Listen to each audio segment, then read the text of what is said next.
og jeg tænkte, i dag skulle handle om mødre, fordi om 2 dage er det jo mors dag.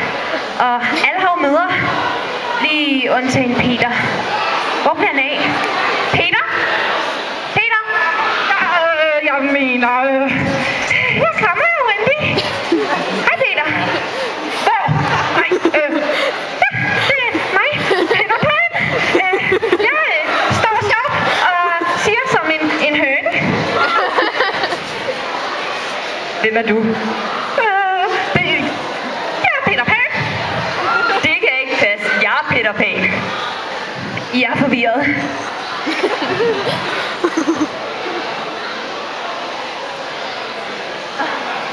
Ja, så måske så et spejlbillede. Men jeg er nu mig, ikke, Wendy? Wendy! Jeg er stadig forvirret.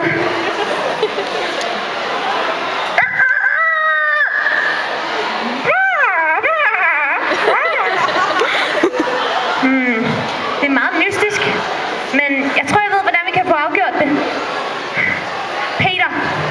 Peter. Hvem har du kendt i længst tid?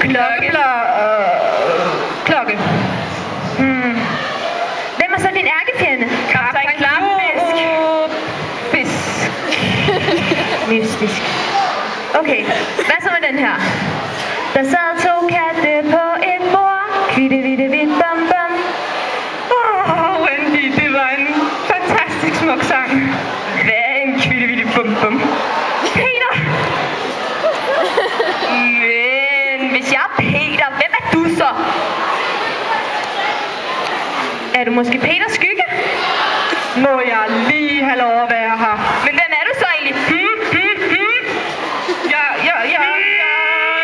er din far. Wendy, hvad er en far? Peter, i dag skal ikke handle om fædre. Det skal handle om mødre. Og tiden er allerede ved at løbe fra os. Tik tak, tik tak. Krokodillen kommer!